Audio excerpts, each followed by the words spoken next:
the trustee of the person is here, and all the beneficiaries or the beneficiaries already been named. All right. And I'm not talking about the beneficiaries, which is the investors. I have no idea what you're talking about. Welcome to Solving Citizen Legal Encounters. All right, we in part 2 of the guy that y'all just saw on the last video, Mr. I Object. Anyway, let's go into the video because it's worse than before. Might not be with objections, but it's with something else. So get ready. I don't know if you want snacks or if you eat popcorn, you may choke on it. Let's go. And on the Zoom call there, it says, it's going to read the trustee of the person, Mohammed Idris. Could you come on the Zoom call? Can you hear me? I can. Can you activate your camera? Yes. Just give me a second. Hi there. So are you, is it Mohammed Idris? The trustee. I'm the trustee. The trustee of the person is here, and all the beneficiaries have been already named. Okay, so I'm looking for Mohammed Idris. If you're not him, you're free to go. We'll issue a warrant for him. I am the trustee of the person. So, okay, I'm not sure what that means. You're going to have to explain that to me. I mean, I know what a trustee is. When you have a trustee over as a person, that's someone who governs their affairs if they're not able to manage their own. Generally, people aren't trustees for themselves, and so that's why, and if you're, I'm not sure exactly what that means, and you're gonna have to explain that to me. What I mean, like I say, if you're, I'm sorry. What I'm saying is the trustee of the person is here, and all the beneficiaries are already been named, and it's on a trust, and that trust is private. Okay, do you have a name?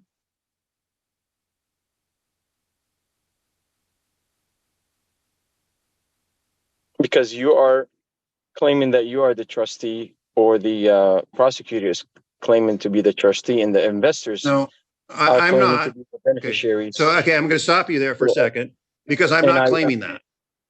No, you can't finish. When you say you are claiming to be something that I'm not doing, no, I'm not going to say that because that's not true. I'm not claiming to be anything other than the judge in Thurston County District Court who's on this calendar. So I'm not the trustee of anybody. Well, you're here to come after my personal trust, correct? No. Why would you think that?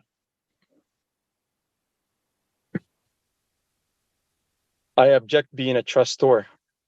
Okay, well, you're not one. I'm just trying to find out who you are. I can't get any clearer when I said the trustee of the person is here. Okay, is the person here? You're not going to answer that. The trustee of the person is here. Okay. And the beneficiaries have already been named. Is on a trust, and it's private, and my trust is private. Okay. What's the state's position on where this case is headed? And then I can come back and speak with Your Honor, who I assume the trustee of the person is the person named as Mohammed Idris. And so, but let me hear from you what the state's position, these cases look like there's a fraction, a failure to control a traffic device. There's a special fuel trip permit. And then there's a failure to comply charge. Yes. So what's the state's position on where we're going from here? If Mohammed Idris is not present, the state would ask for a warrant. Mohammed Idris I'm going to consider him present based on his verbiage. I know he's operating under a lot of false premises, but that's kind of on him. So right. He clearly didn't identify himself yet. What is the state where we're at here?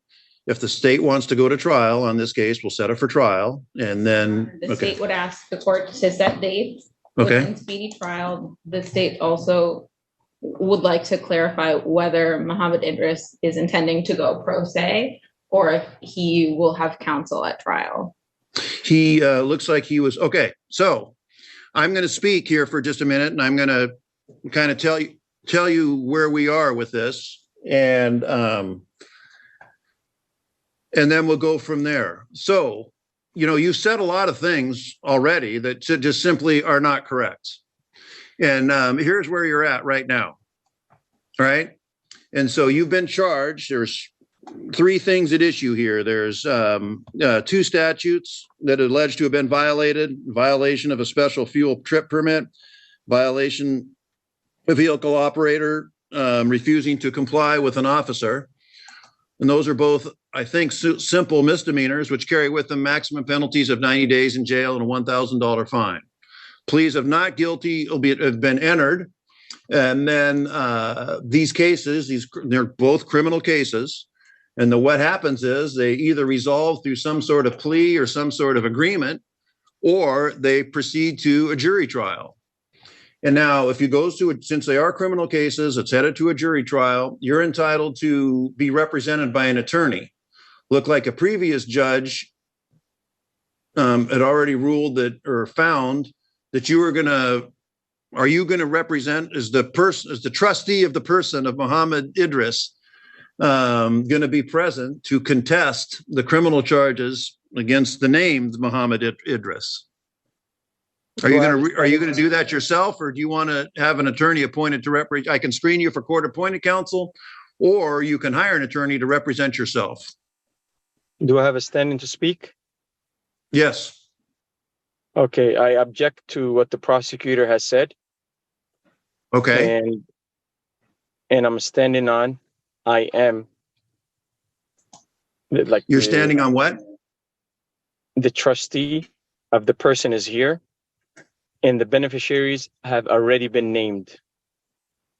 Okay. It's on a trust and it's private. Okay.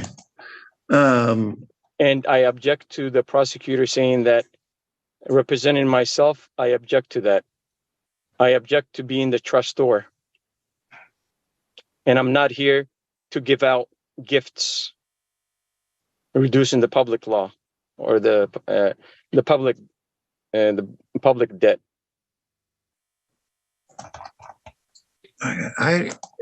Because I'm brought in as a trustor to give out gifts, and turn around, and what the court is doing is coming after me for the commercial promise. So for that reason, I am the trustee. I'm standing on that position. All right. This is getting out of hand rather early. Something needs to be done about it now. And I'm not here to give out any gifts. Okay. No one's here for any gifts.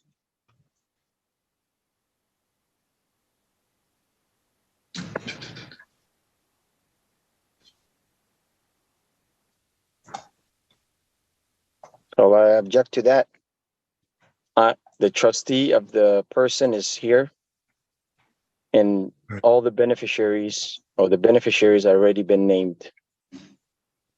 All right. And I'm not talking about the beneficiaries, which is the investors. I have no idea what you're talking about. When you talk about the beneficiaries, I don't have a clue as to what you're talking about. So I don't even know what that means. I'm trying to figure out, where we're going to go from here. And I have an idea, but in a minute, I'm going to take up some of these. I'm going to take some of these other cases, and then I'll come back to you. But I'm the only witness on the case, correct? No, you're not. That's not correct.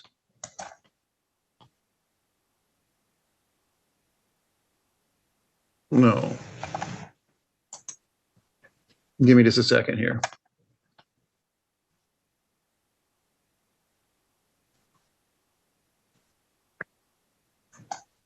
Mr. Newcomb, you can mute up there, Mr. Idris, and then I'll come back to you here in just a minute. And you can go off camera, but don't leave the Zoom call just yet, because this is going to take some time. I'm going to take care of some of these other cases first. Mr. Newcomb, is your case ready? I don't hear him. And then Ms. Lazarek. Your Honor, we'll be doing a change of plea today, but I'm just waiting for my client to log on. All right.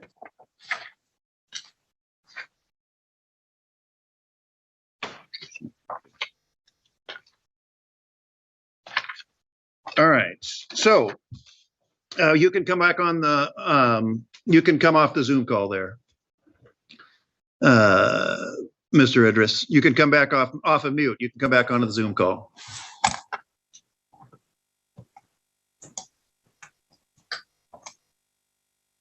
So here's where we're at here. And I started talking about, and again, at this time, I don't want to hear anything about the trustee and the named or unnamed beneficiaries. My only question is, do you want to have an attorney appointed to be involved and help you with this case? I mean, that's a yes or no question. The trustee of the person is here, and the beneficiaries have been already named. And I'm asking for the court to dismiss this case because I put myself in the position of a trustee. Okay. The request to dismiss the case will be denied. I'm telling you that. And I'm going to ask my question again. Do you want an attorney appointed to represent you, or are you going to go it alone? How can somebody represent me when I'm the trustee? Okay. And the beneficiaries have already been named? You can't even continue. Why do you think that?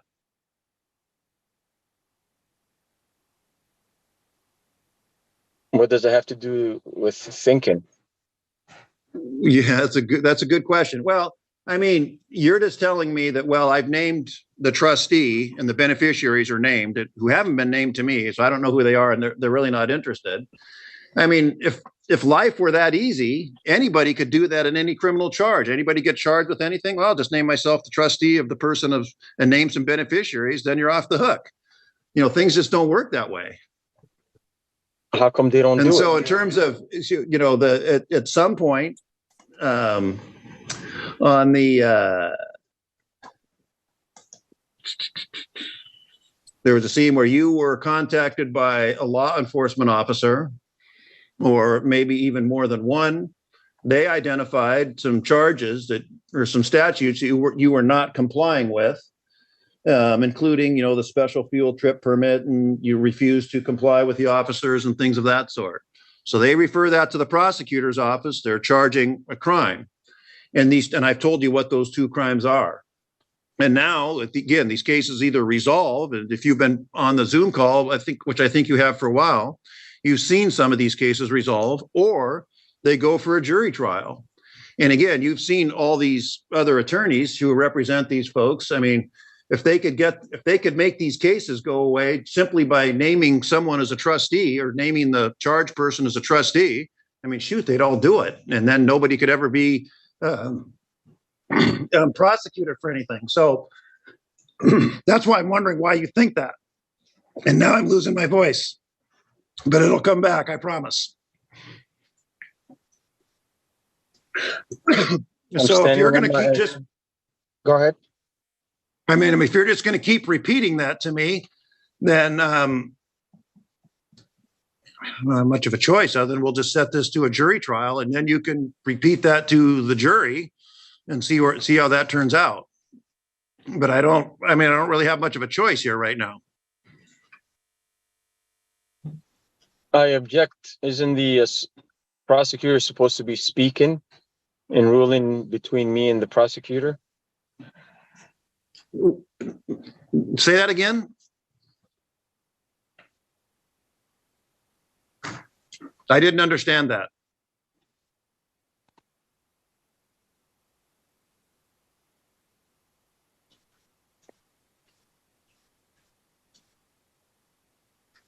Would you please repeat that?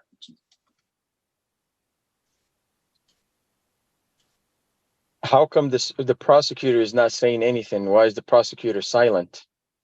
Well, because part of my job is trying to identify who's here And then the prosecutor did say that they want to figure out whether you're either representing yourself or you want an attorney. And so that started the conversation between me and you as to whether or not you want an attorney or not. And I frankly, I still haven't gotten an answer. You just, when I ask you that question, you just go back to restating yourself as the trustee of the person of Muhammad Idris, and then the beneficiaries have been named. Refusal to answer sound like contempt to me. So I want to get through that hurdle. And then, I have some responsibility to do some things here before we really hear from the prosecutor. Prosecutor will, I suppose, if this case goes to jury trial, they'll do that. They can negotiate with you some sort of resolution to the problem if you wish to do that. I can set this over for a period of time to give you an opportunity to do that. But and again, you still haven't even admitted that you're the person who was pulled over by the police officers on that day. So, I mean, we kind of have to get through some of these preliminary hurdles before we can get to that. The trustee of the person is here, and the beneficiaries have already been named. You have said. The beneficiaries have already been named. All right.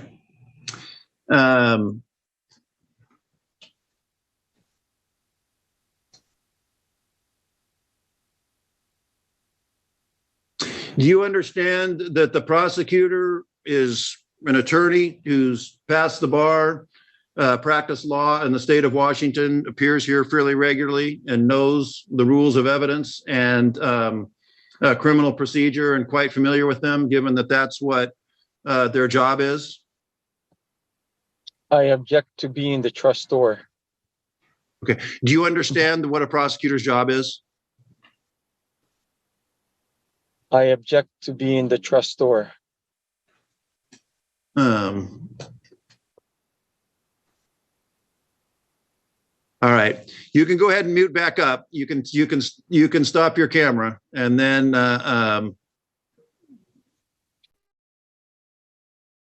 we'll come back here in a minute. Why keep asking him questions if he's giving you the same answers? It's contempt.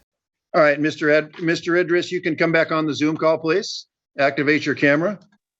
So I'm just going to talk for a few minutes, and then I'm going to tell you what we're going to do here, going from here.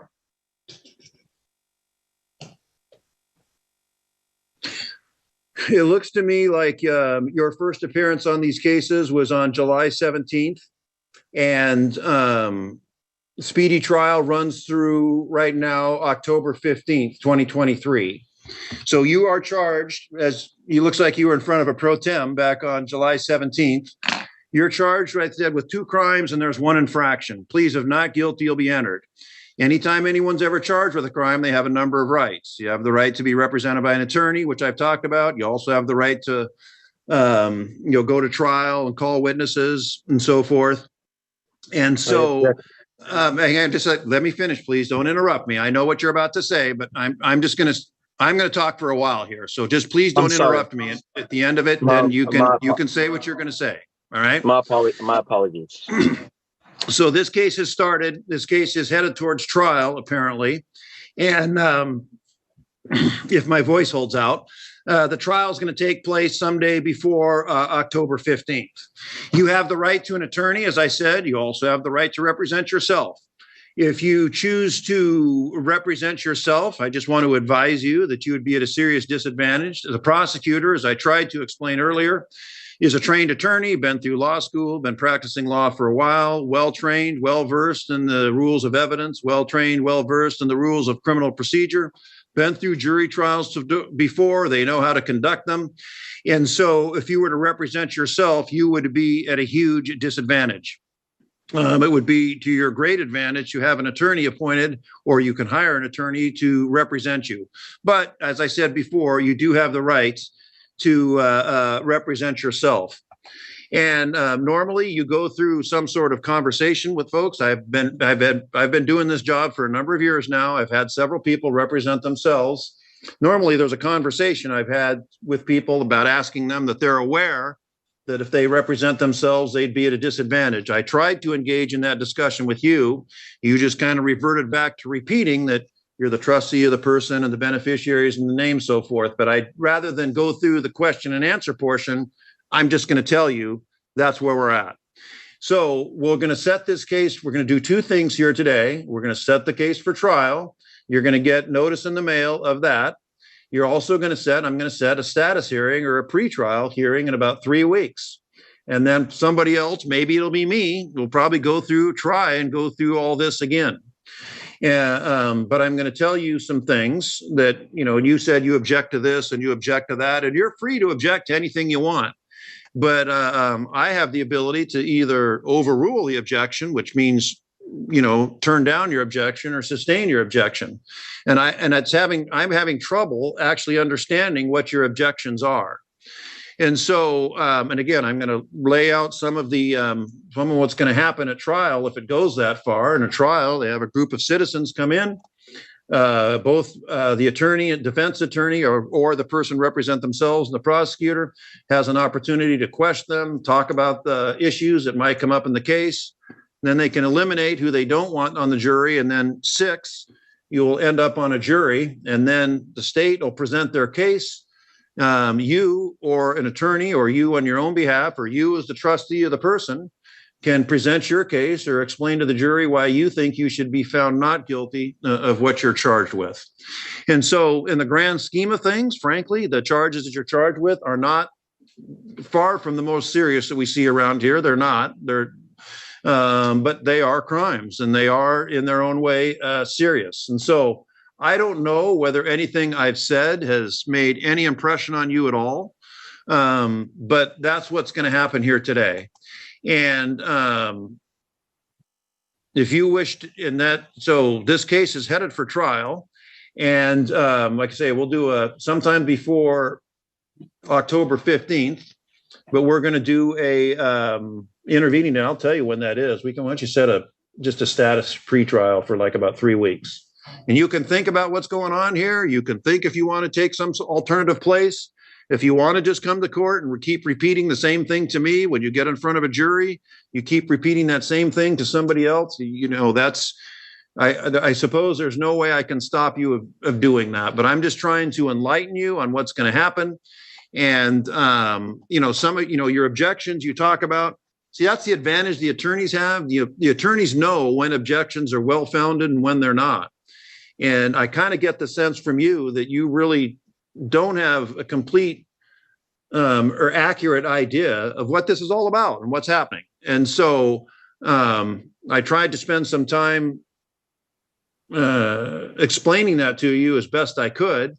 And I guess I told you I'd let you speak, or hinted that I would let you speak. I'll go ahead and tell you. Do you have any response or any thoughts on this, or would you understand this is going to trial? Or go ahead. I've said what I'm going to say. I'll turn things over to you.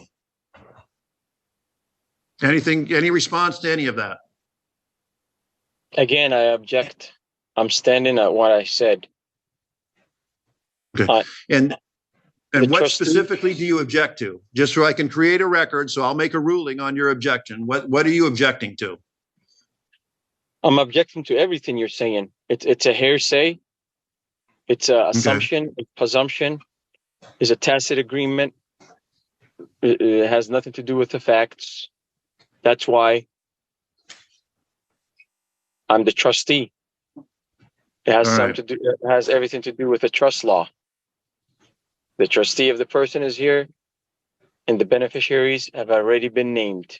That's why I have a trust, and my trust is private, and I don't see your trust. And in the trust that you have, the trust that the prosecutor has named you as the trustee. That's why you keep asking the prosecutor what they want to do, because they named you the trustee. And you guys brought me into court to bear gift, to give out gifts. And I'm not here to give out any gifts. Right. I'm here to object to giving out any gifts that's supposed to reduce the public debt. Am I wrong? Yes. Yes, you are. And that's frankly, that's kind of the sad thing, because I I'm really not sure completely of what you're saying, but a lot of the things you just said are quite simply not true. And I asked the prosecutor where they wanted to go in the case because they file the cases, they choose to go forward. Sometimes, as you've seen today, if you've been paying attention, the prosecutor said, no, Your Honor, we're going to dismiss this thing. And so I dismiss it. So I asked the prosecutor, they filed the case. What do you want to do with this case? They said they want to go forward, which brought about this conversation that we've been having. And that's just one example of one of the things you're wrong about in terms of this whole trustee thing.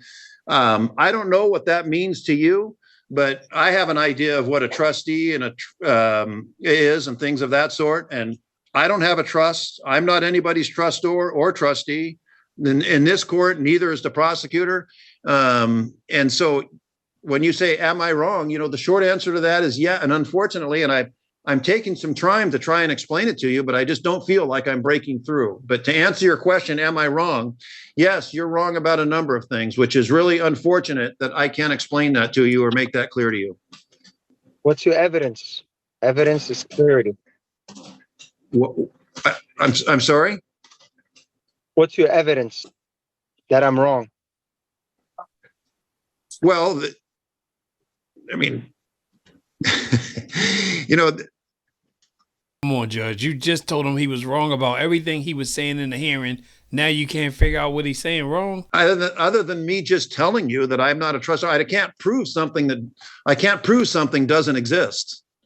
I mean, there is no trust. There's nothing else, and I have no documents that saying there's not one, and I don't have any document. There is no document saying that there is one. And so again, that's on that single issue. That's so you're not coming after my personal trust?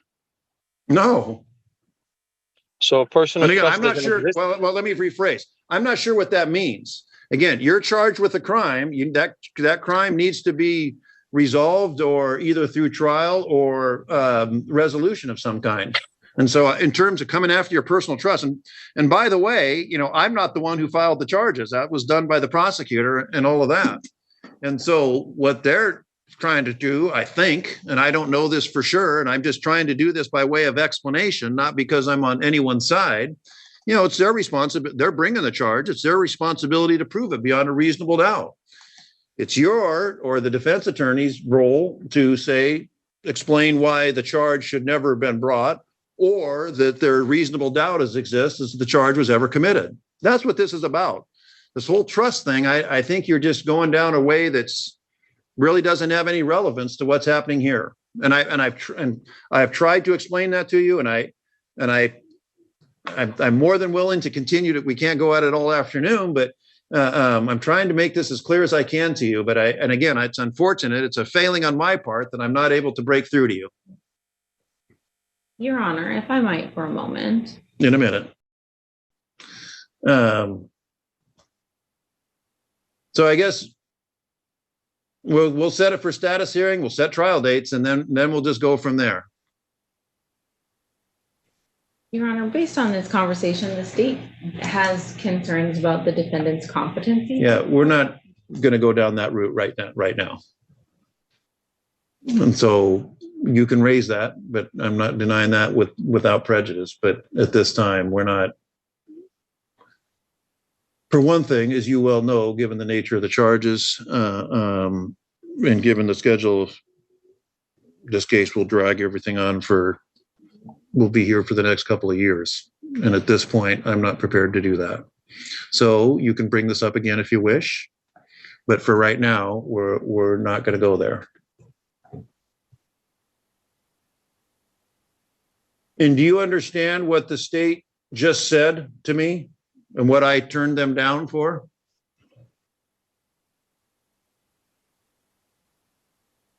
Again, that's a yes or no question.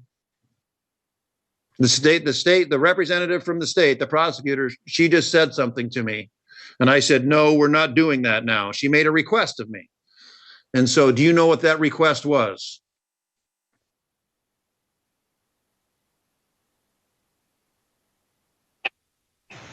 I am the trustee, and the beneficiaries have been already named. So, all right.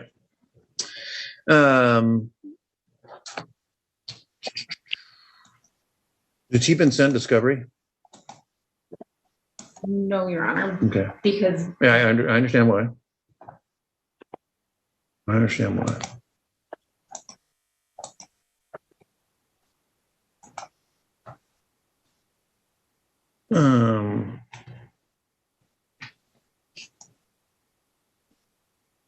All right, so what's 3 weeks? What's 3 weeks from today? When's the trial date? September 13th. We're going to reset this to September 13th. Put it at the end of the calendar. Okay. What time? 2:30. At 2:30. That'll be your next court date. You're free to go. You cannot say I didn't prepare you for it. In that competency hearing, and he's saying that, oh, I don't want it to be 2 years down the road. Well, all this explaining he's doing now, how many more hearings they going to have? Don't answer that, because I found one more hearing while I was doing this video. So now we're going to go to the third hearing, which is kind of short, but this is how you deal with them. Watch this. Okay, good. All right. So I think all we have to do here is get you some court date. You've already posted bond, and we'll mail that out to you. Did you? I just emailed the clerk of the court. I just emailed them the executor letter. I just want to know if they forwarded or not yet. Okay. Well, it's in the court file, and I'm just setting you some trial dates, a confirmation date and jury trial dates to protect those rights. Can I address the court? Well, that's all we got to do. You posted bond, and I've got other cases that I've got to hear in custody, and I wanted to save you from having to sit there for another couple hours. So I'm going to mail those to that Tukwila appeal box, and then you can take it from there, as you've been representing yourself all along. And if you want to continue to do that, that's fine. I object to that. And you keep saying Mr. Idris, and I'm not Mr. Idris. Who are you? I'm the executor of the estate you're trying to administrate. Do you know Mr. Idris? I am the executor, and I'm here before the court. Has he died? Has Mr. Idris died? I came on behalf of the surety of all the bonds. Do you know Mr. Idris? I am before the court as a special restricted visitation and not general visitation. Have you ever been known as Muhammad Ismail Idris? Like I said, I'm the executor of the estate, and I'm here on behalf of the surety of all the bonds. And I appoint you. How do you know Mr. Idris then? Tell me how you know Mr. Idris. How do you know him? How did he tell you to be his executor? How did you become the executor? How do you know him? I have occupied the office of the executor. Everything is on the letter. I can read it to you. So he told you could be his executor? Did a court appoint you executor? Were you formally Mr. Idris? What? I'm just trying to understand. I know who I am. I am the executor of the estate. And he's not dead? If you're the executor of the estate, or has he been found not competent? I am the executor of the estate. I am alive and breathing. Okay. And I'm competent. I'm competent, and I'm not a minor, and I am not the ward of the state, but I am part of the age of majority. So Mr. Holcomb, is the state going forward with the charges? So my question to the prosecutor, I'll let you ask your own questions without me involved, but Mr. Holcomb, is the state going forward with the charges? Yes, and I would request a warrant if Idris is not present. Well, I think we've determined that, in fact, this is the person, but he would like to be addressed as the executor of the Muhammad Ismail Idris. And so that's all we're doing. We're going to mail you notice of those court date, trial dates set. I realize that. I object. You'll make decisions. I don't know what you're objecting to. I'm protecting all your rights. And you can talk to the prosecutor about settling this or not, or just go to trial on this. There you are. So I've got other cases I've got to do.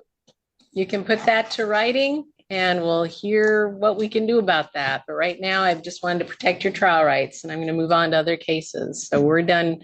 Executor Muhammad Ismail Idris.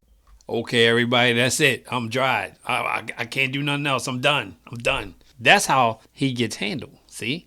She played around with him that whole entire time and said, okay, see you later, because she already knew what was going on. So he didn't show up for one of his hearings. I think it was the jury trial.